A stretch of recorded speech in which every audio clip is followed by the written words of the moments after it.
Matero FM, la fuerza del norte. Claro, hay harto tema y quiero comenzar con uno que hemos tratado varias veces, sobre todo con Fuente Alba, y ahora se suma un nuevo caso de fraude en el ejército, donde fue dejado detenido el ex comandante en jefe Humberto Oviedo, quien dirigió la institución hace poquito, del 2014 al 2018, quien fue detenido ayer en la mañana luego de prestar declaraciones ante la ministra de la Corte Marcial, Romy Rutherford, quien indaga el fraude con gastos reservados a la institución. ¿Qué hay que aprender con todo esto? Porque parece que mientras más pasan las semanas, nuevos nombres siguen apareciendo. Sí, mira, efectivamente es un temazo, digamos. Y un temazo porque es un tema histórico, no porque haya habido en el caso de Oviedo, una malversación de fondos para efectos de pasaje, de devolución de recursos, viáticos, etcétera, sino que tiene que ver por la manera en cómo esto hace décadas venía funcionando dentro del ejército. Y tiene que ver también con la responsabilidad de que el Estado, más que los comandantes en jefe, tienen en este asunto, Enrique, distintos auditores y auditoras. Porque en definitiva, esta es una instancia en que una jueza o un juez acusa, pero son condiciones muy especiales por cuanto el detenido o el acusado no tiene ninguna posibilidad de defenderse todavía. Es la primera parte donde está, donde en este caso esta jueza, detiene a una persona por la cual no sabe por qué se le está deteniendo exactamente. O sea, los abogados del acusado no tienen, señales de indicación de por qué. Esto se sabe por la prensa, ya no es un asunto jurídico, es una cosa que es más bien, y si lo decimos con más claridad, Enrique, en un punto periodístico, es una cosa que se filtra a la prensa, ¿ya? Esos antecedentes que son parte de un proceso, y se filtra a la prensa con intereses obviamente políticos, ¿no? Más que periodísticos. Entonces, digamos algo, efectivamente hay un problema, ya hubo un problema con Fuente Alba por enriquecimiento ilícito, que también tiene que ver con lo que ha salido en la prensa. Ni siquiera el abogado de Fuente Alba o los abogados de Oviedo saben por qué. ¿Por qué? ¿Por qué ocurre esto? Porque en definitiva la forma en que se procede en esta primera instancia es esa forma. Por lo tanto, uno dice, por eso que el abogado de Oviedo, un señor de apellido Rodríguez, un abogado Rodríguez, hizo una presentación ante el Tribunal Constitucional a objeto de saber si acaso ese tipo de medidas pueden seguir siendo idóneas. Porque en definitiva, ¿qué sacamos nosotros muchas veces con hacer los comentarios que estamos haciendo finalmente, cuando ni siquiera es una parte de la mirada que tiene una jueza respecto a esto? No sabemos cómo hacer la contradefensa respecto a eso?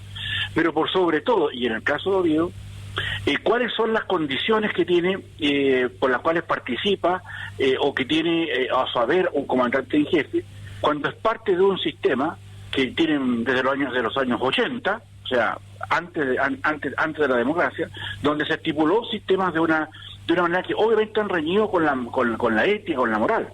Pero la persona que recibe los viáticos son personas que muchas veces no lo hacen en un espíritu de dolo, sino que ellos reciben, pero no son responsables en cuanto a que esto es un procedimiento que ya tenía el ejército para esto. Entonces el punto está en cuál es la responsabilidad del Estado para esto. ¿Quién filtró estas cosas? ¿Quién más bien Enrique, de alguna manera determinó que este tipo de políticas al interior de la devolución de viáticos, pasaje, etcétera, toda esa cosa que obviamente tiene antecedentes de delitos? No estamos diciendo algo en contrario. Lo que estamos diciendo es que hoy día los comentarios que se hacen, incluso tienen que ver con lo que aparece en la prensa y llaman la atención. Pero también hay un tema legal de por medio, que un acusado todavía no tiene derecho ni a saber el por qué se le acusa, y tampoco derecho a defensa. Por lo tanto, tenemos que esperar eso para saber si están así como está ocurriendo. Yo quisiera que nuestro distinguido público, nuestros distinguidos auditores y auditoras, entendiera que el proceso de esto no es sumarnos a una acusación, pero sí establecer que hay criterios periodísticos donde algo se sabe de la verdad que está ocurriendo adentro. Pero también, y tampoco estamos defendiéndolo, lo que estamos diciendo es que efectivamente, para efectos de un análisis más amplio respecto de las condiciones y con las responsabilidades que tiene el Estado en esto, que no controló, no hay, digamos, no se asumieron condiciones de, digamos, de averiguación de los procedimientos internos. Hoy día todos los procedimientos internos que tienen que ver con recursos dentro del Ejército, de las Fuerzas Armadas, Carabineros y Investigaciones están bajo lupa. Hay que saber para qué efectivamente se gastan, incluso los gastos reservados. Entonces, yo creo que ahí hay un tema que obviamente, digamos, llama la atención. Seguiremos atentos respecto a lo que va a hacer esto, Enrique, porque obviamente si tenemos a dos excomandantes en jefe acusados, entre comillas, sin todavía tener posibilidad ninguna de defensa, y sobre todo por las cosas que se hacen, uno por un enriquecimiento ilícito, según se dice, ¿ya? Y por otra parte, un uso indebido de viáticos y pasajes, como en el caso de Vigo, que también así, según se dice, hoy día tendríamos que asumir que es un tema que habrá largo, no es una primera impresión, y no sabemos si la jueza que está acusando ya finalmente tiene algún interés en filtrar esto a la prensa, o son las investigaciones periodísticas las que llegan a obtener estos datos. Pero en definitiva sería interesante saber qué es lo que está ocurriendo. En todo caso, y más allá de cualquier circunstancia de tipo legal, digamos, de filtración o no, es importante establecer nuevos criterios de control, y eso es lo importante, Enrique, a mi juicio. Los procedimientos de control dentro de todas las organizaciones del Estado que manejan recursos públicos. Y cuando decimos esto, estamos diciendo que estamos refiriéndonos hoy día a un caso del Ejército, pero estamos viendo qué pasa en cada ministerio, qué pasa en cada municipalidad, qué pasa en cada gobierno regional. Porque en definitiva es un tema que hoy día los recursos públicos se ven así como tierra de nadie. Total, a nadie le duele que se pierdan recursos, digamos, el Estado no sufre por esto, no quiebra el Estado, si no importa, sigamos gastando, sigamos robando, total, no importa. Yo creo que esa es la señal para que después de los enjuiciamientos reales a Fuentealba y a Oviedo, que es comandante en jefe, al menos sepamos que cómo dentro del Ejército se están moviendo los recursos y cómo se van a empezar a mover de aquí para adelante. Pero esto no tiene que ver solo con el Ejército. Ya veamos las planas públicas en todos los lugares, incluso yo diría algo más delicado, Enrique. Ya quisiera saber en qué se gastan los fondos reservados ya del Ejecutivo. Digamos que el presidente de la República tiene fondos reservados, y me puedo equivocar en un par de millones, pero que están cerca a los 50 millones de dólares anuales de gastos reservados del Ejecutivo. Estoy hablando del presidente de la República. ¿Ya? Entonces, ¿cómo se controlan esos datos? ¿Cómo se controlan datos y recursos públicos que están en el Congreso, ya que manejan los diputados, ya que manejan los senadores, ya que manejan los ministros? Por eso que acá hay que hilar fino. Qué bueno que esté ocurriendo esto en el Ejército, y qué bueno que dos comandantes en jefe estén en juicio o se le amoneste por algún tipo de cosa muy delicada. Pero también, si no ponemos la mirada en las otras cosas que están pasando por debajo, ya no habremos cumplido la misión. Si el objetivo es castigar políticamente a los comandantes en jefe, bueno, están tratando de hacerlo, puede ser que salga ahí algún tipo de condición política que los dañe, porque hay intereses, digamos, obviamente políticos, orientados a generar condiciones de desprestigio en las autoridades castrenses. Pero también, digamos que las mismas autoridades castrenses tienen que obrar en condiciones muy digamos, transparentes, para que de aquí para adelante, estos pues ya han cambiado muchos procedimientos, ya lo ha dicho el ministro de Defensa, Alberto Espina, pero ojo, porque en todo caso da una señal de alerta respecto a un tema que es extremadamente delicado, y que en Chile, desgraciadamente, no hemos puesto una venta en los ojos para no saber en la manera como se despilfarran los recursos públicos por la vía de muchas condiciones. Esta que estamos analizando es una de ellas, y es bueno analizarla para ir corrigiendo todas las demás, Enrique. Claro, hay otro tema que también está generando mucha polémica, y tiene que ver con el empresario Carlos Cardoen, quien declaró por más de 3 horas en la cuarta sala de la Corte Suprema por el juicio por la solicitud de extradición de Estados Unidos, que le imputa 8 cargos, entre ellos la importación ilegal de zirconio a Chile para la fabricación de bombas de racimo y su posterior venta a Irak. El empresario arriesga 35 años de presidio y una multa de $600.000. A su juicio, Percival, ¿cuáles son los alcances que puede tener esta situación? Mira, el caso Cardó es un caso emblemático, porque después de 26 años por primera vez va a declarar y está bajo el amparo, digamos, de, entre comillas, la judicatura chilena, que lo tiene detenido en su casa, en Rancagua. El punto está en que Estados Unidos tiene una...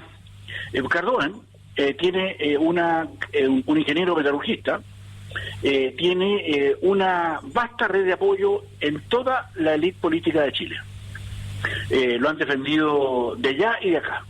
Por lo tanto, él no está solo en esto, porque de alguna manera Cardón ha jugado un papel, digamos, importante en temas de tipo, digamos, exportador, en temas de lo que ha generado en su propia zona, con aspectos que dicen relación con los aportes que ha él hecho a la cultura de la zona donde él vive. Pero sin embargo, el caso que a él que se le acusa es un caso que cuando uno lo circunscribe, lo ve a temas de defensa interna de Chile. Y cuando lo hace así, lo hace en razones de que nosotros en un momento estuvimos bloqueados por distintas circunstancias en épocas pasadas, y Cardón también se transformó en un proveedor de armas para personas que primero eran amigos de Estados Unidos y después fueron enemigos de Estados Unidos. Por lo tanto, Cardón, cuando hizo la acción de fabricar armas, lo hizo bajo el amparo de Estados Unidos, porque estas armas iban aliados de él en su primer momento. Aliados de Estados Unidos me refiero. Pero ¿qué es lo que ocurre? Ocurre que el que haya una circunstancia política que tenga que ver con un chileno, Cardón, y que le sirve a Estados Unidos para poder negociar circunstancias políticas, yo creo que esa mirada es una mirada que no debemos tener en forma desatenta. Estados Unidos busca elementos, la justicia de ellos es una justicia distinta, es una justicia que no tiene que ver mucho con el poder político. Sin embargo, hay un antecedente acá que tiene que ver con la seguridad interna y externa de Estados Unidos, que cambió poderosamente después de que le bajaran sus dos torres gemelas hace algunos años atrás. Y también tiene que ver con la mirada que tienen todos los que colaboran con los enemigos de Estados Unidos hoy día. Y hoy día es distinto hace 26 años atrás. Por lo tanto, yo creo que todos esos casos que están activados en Estados Unidos, se están volviendo a activar, porque también políticamente a ese factor se le puede sacar partido. Y cuando digo esto, digo que mañana puede ser que Cardón, con todo el respaldo político que tiene de las derechas y de las izquierdas, no tenga respaldo suficiente como para ser condenado. Es tanto que él nunca pudo viajar estos 26 años fuera del país. Y es tanto más que mañana agentes norteamericanos pueden llevárselo de Rancagua donde él vive perfectamente, porque la ley de Estados Unidos permite eso. Cuando digo esto, es cuando nadie en Estados Unidos, nadie que sea enemigo o que Estados Unidos lo vea, pasa por el área del perdón de Estados Unidos para esto. El circonio, al que tú te referías recién muy bien, es un tema que exportó Cardón con el beneplácito de muchas empresas, incluso americanas. Por eso que hay que ver acá cuál es el alcance de esto, y yo lo veo de una manera jurídica por una parte, en el que digo, conforme, acá hay un elemento jurídico que hay que analizar, pero por otra parte un aspecto político, y político para el Estado es distinto, porque hoy día está bajo la tutela de la Corte Suprema, que lo llamó a interrogar ayer por más de 3 horas, como señalaba, pero también tiene que ver de cómo el Estado chileno va a reaccionar frente a esto, y si finalmente Cardón no va a ser una moneda de cambio, ya para congraciarnos con el gobierno de Estados Unidos, particularmente hoy día, que nos ha presionado muy fuerte, fundamentalmente porque estamos más abiertos a generar condiciones de relaciones comerciales con China, que hoy día se ha transformado en un enemigo de Estados Unidos, no solamente el aspecto comercial, sino que también el aspecto militar y tecnológico.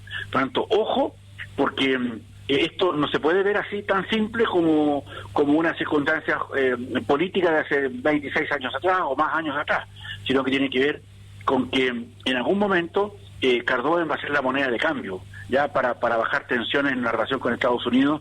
Y a mí, en mi juicio, yo creo que por entender de cómo se hacen estas cosas, estos procedimientos de Estado, creo que va a tener que haber una resolución muy concreta y muy potente de la Corte Suprema si finalmente no lo quiere extraditar, porque si finalmente no le va a conceder derechos a Estados Unidos respecto de la petición de extradición que tiene para Cardón, si no lo hace con la interés y fuerza, esto se va a transformar en un problema que va a ser, insisto, en una forma de pagos o equilibrios políticos que va a tener que sopesar perfectamente el Estado de Chile cuando comercie o cuando negocie con Estados Unidos. Pues para Estados Unidos primero está el poder económico, el poder militar, y por lo tanto Cardón no va a ser a mi juicio, una pieza que a Estados Unidos se le arranque como para poder no tenerlo de la mano para negociarlo en el momento que ellos estimen necesario. A tener cuidado con eso,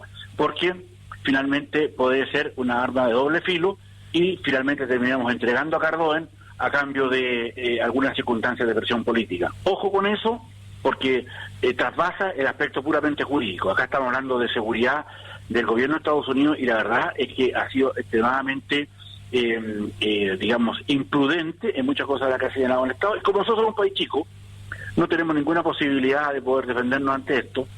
Yo creo que la moneda de cambio, y como Chile hoy día tiene un liderazgo indiscutible en lo que es América Latina, tocar ese tema solamente significa poner el poder de Estados Unidos por sobre los intereses de Chile y por sobre cómo Chile está manejando sus relaciones con China.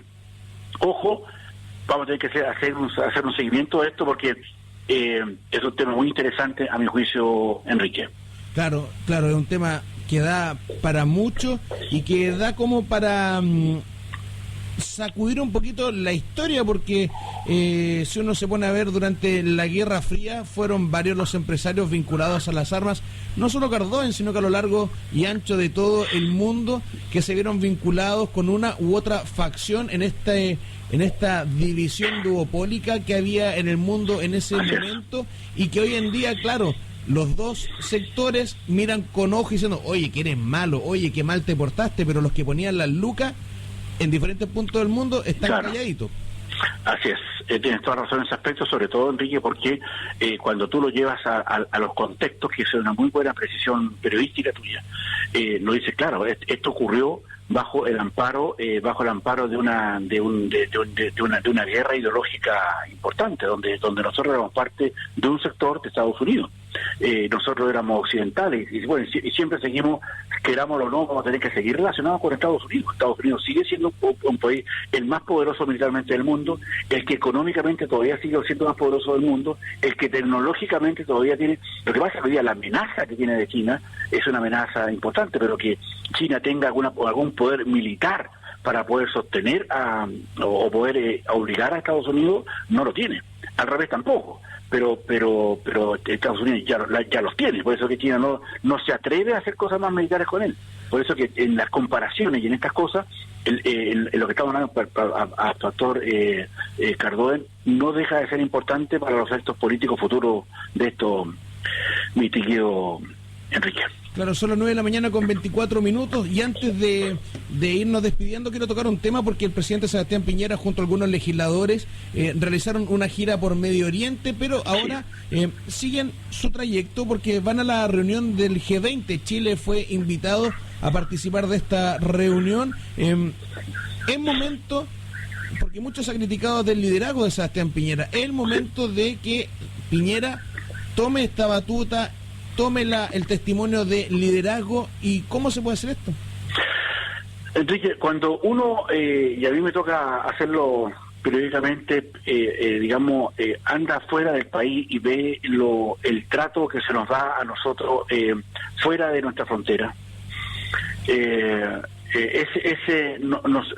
los que viajamos o los que tenemos la oportunidad, la suerte de poder comparar en terreno circunstancias de la vida política y administrativa de los países, no entendemos muchas veces el tremendo prestigio que tiene Chile fuera de nuestra frontera. O sea, es inconmensurable. Cuando se habla de Chile, ya se habla de un país, el mejor de América Latina. Se habla que es mejor que Brasil, mejor que Argentina y mejor que México. Y obviamente lo somos. Y lo somos en la perspectiva de que hemos hecho las cosas con todos nuestros errores, medianamente más ordenaditas, y a pesar de nuestras diferencias y a pesar de nuestras condiciones con la cual ha conducido el país, Chile tiene hoy día un renombre que nadie se atreve ni siquiera a eclipsarlo. Hoy día, cuando el presidente de Chile está invitado a una G20, como ha sido invitado muchas veces, y de hecho hay otra G20 aquí en Chile a final de año, donde va a estar al lado de Putin, va a estar al lado de Trump, va a estar al lado de Xi Jinping, o sea, codeándose ya con los jerarcas del mundo, los que dominan el mundo. Chile tiene que hoy día enfrentar un proceso distinto porque ya tiene señales más que suficientes para entender que en esta guerra comercial que libran las grandes potencias, nosotros vamos a tener que decir muchas cosas y movernos con una agilidad diplomática muy, observada y muy sagaz. Y esa es la oportunidad, y este es el inicio de las oportunidades que tiene el Estado de Chile, a través de su presidente Sebastián Piñera. Mañana puede ser otro, pero el Estado, ¿ya? Para poder generar condiciones para que de estas luchas nosotros salgamos fortalecidos. Es verdad que no tenemos una economía como la brasileña o como la mexicana, te fijas, y con todos sus problemas como la Argentina. Sin embargo, hoy día nosotros somos respetados y somos considerados y nuestra opinión es escuchada.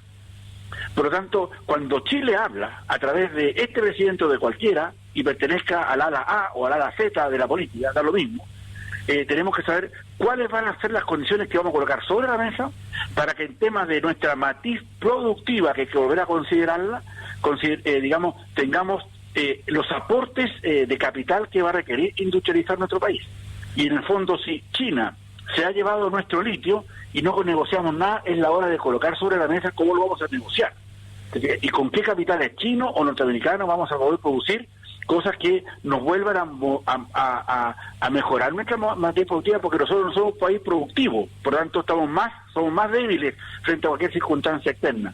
Entonces, esta posición en el G20 que tiene Chile hoy día, en la que va a participar el mañana o pasado el presidente, con estos líderes que te decía el presidente de Estados Unidos, el presidente de China, el presidente de Rusia, etcétera, la Francia, Alemania, etcétera.